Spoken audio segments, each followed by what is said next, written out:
poverty.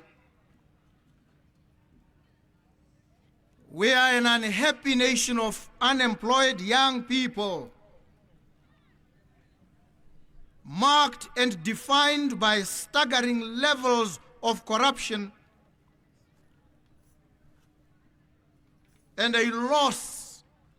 an astonishing loss in the resources of the nation that should go to transforming the lives of our people. We've failed, and we've failed miserably. We must own up. We must be honest, brutally honest about our failings as government, as leaders. The people look to us.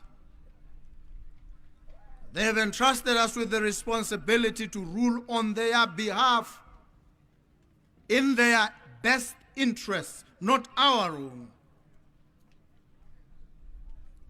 And we fail them.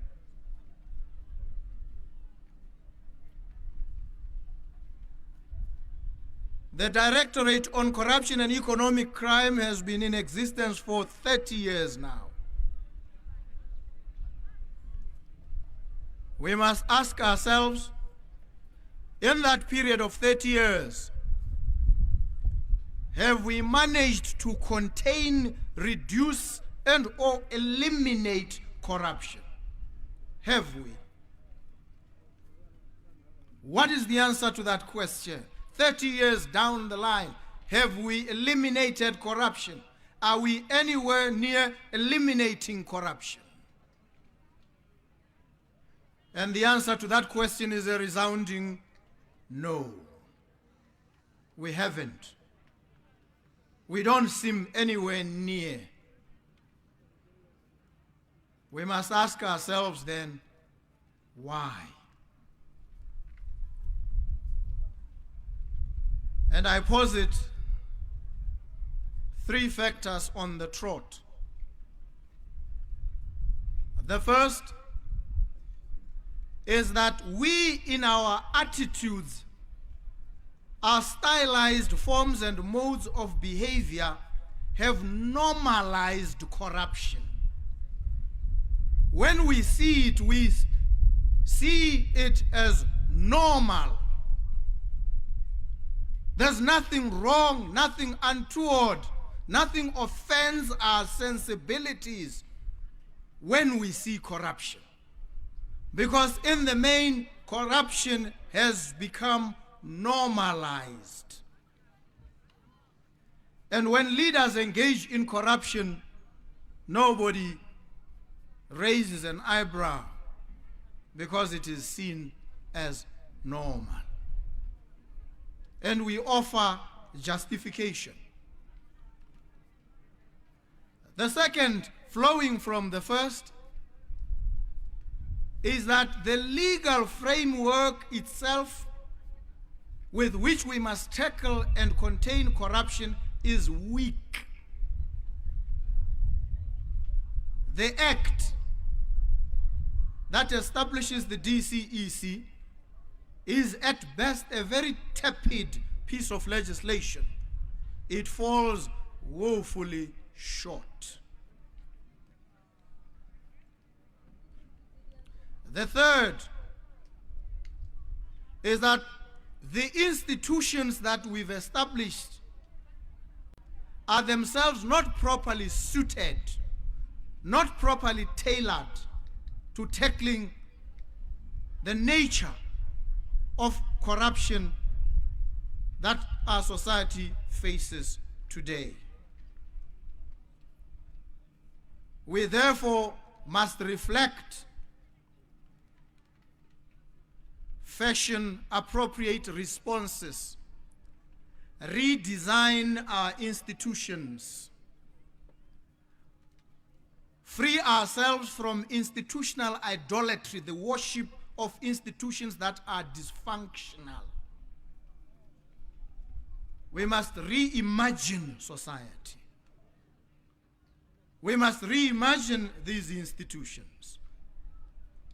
We must reimagine the law itself, because it is a human artifact after all.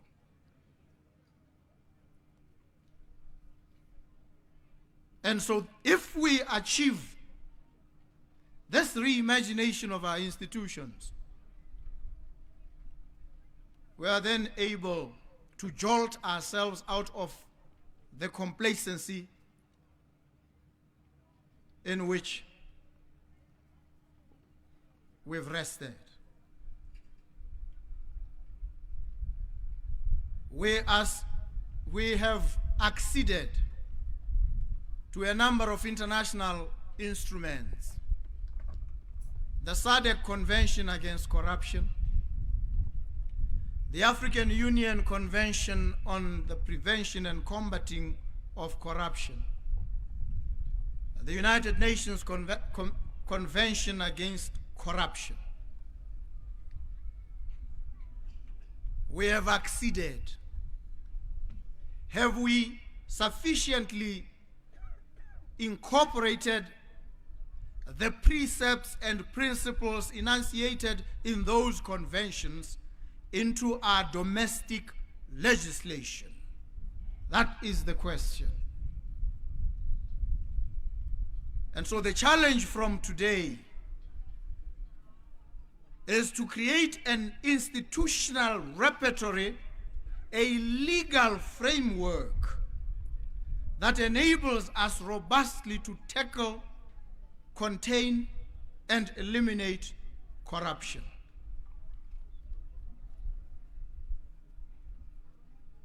And now, to shape. Said I would shock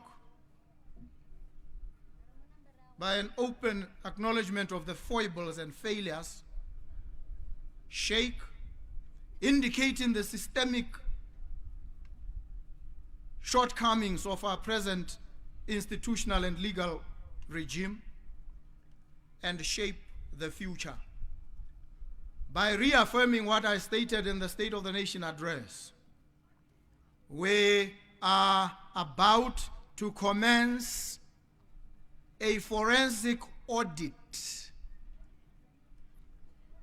We are about to commence a forensic audit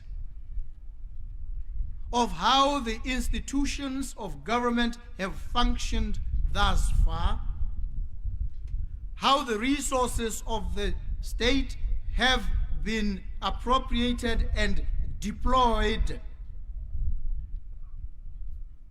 and what the real state of the financial affairs of our country is.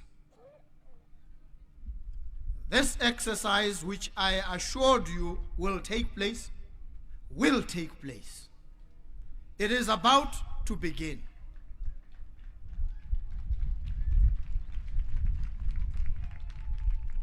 And I want you, and that's the reason I want you to be close to me, because you might be misled.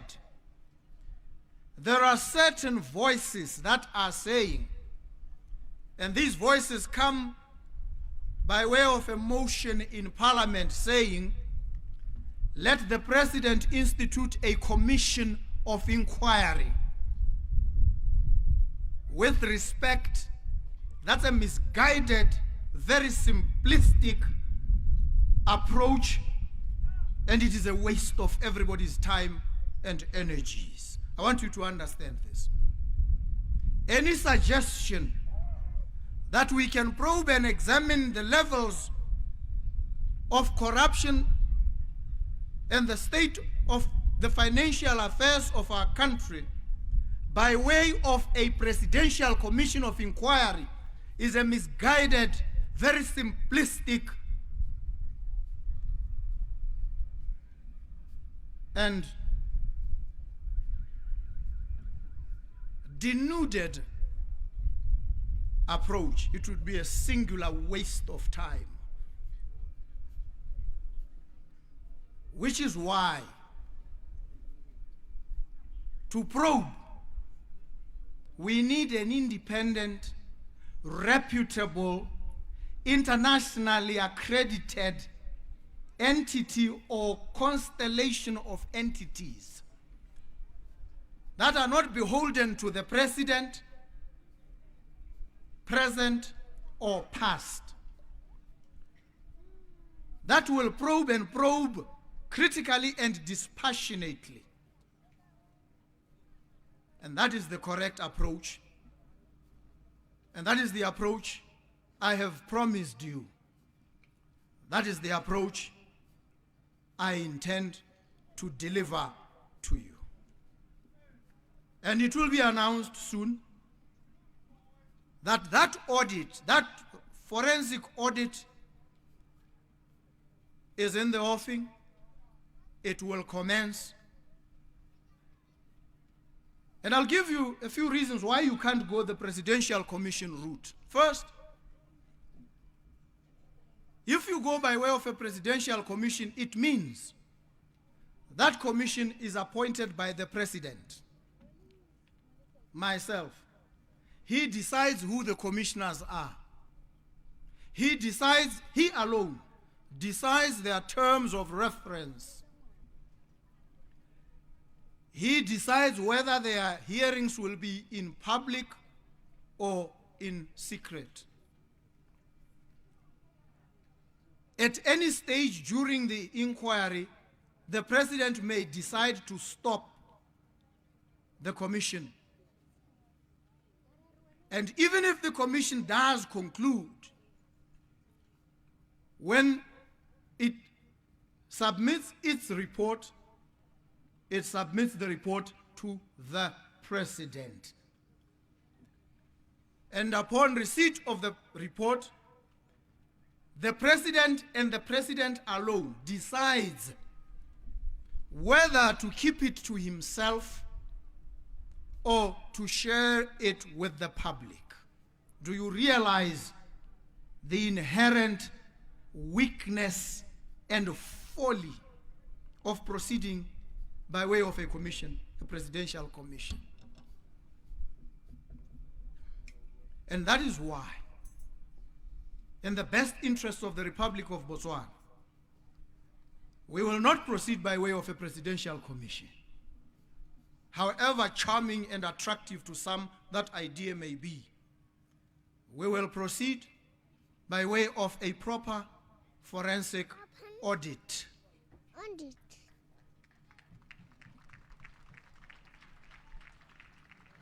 Whose report I will not enjoy the liberty to keep to myself.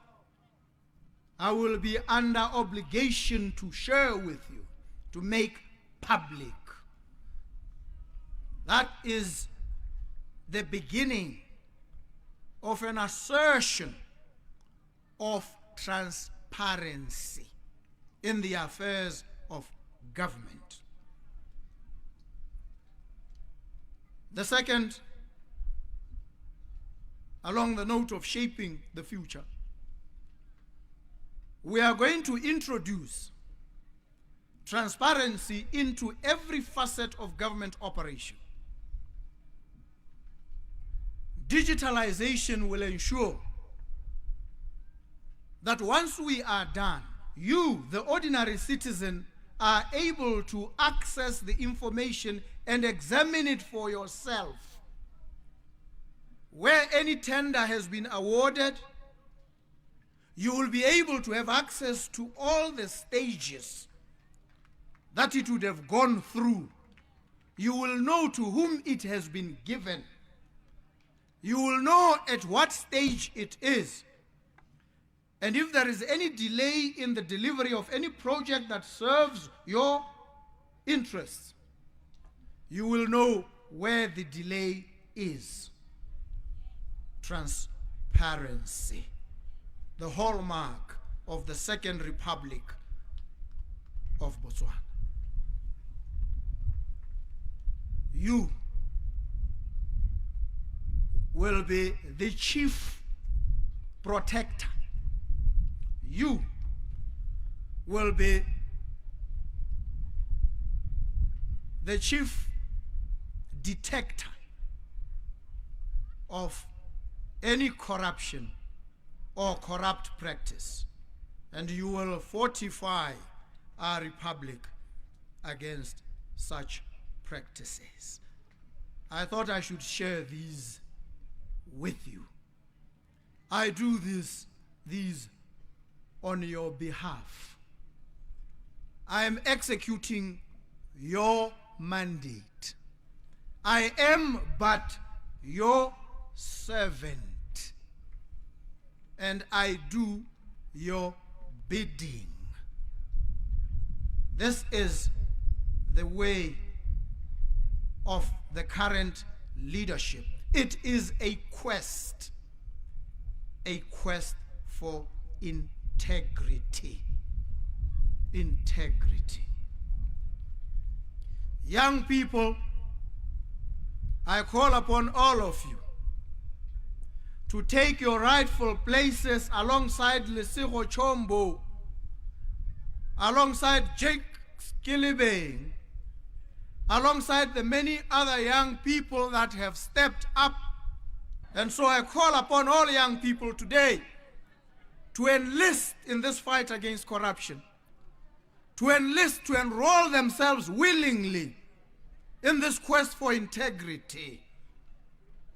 You must pull up so that we begin today with words spoken, examples enacted,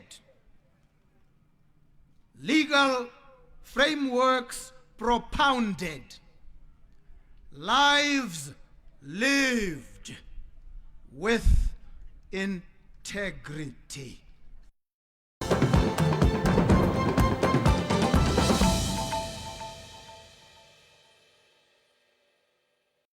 It's really an honor to join you in Celebi Pikwe to commemorate International Anti-Corruption Day. It's a day designated by the UN to mark the coming into effect of the UN Convention Against Corruption. And today's theme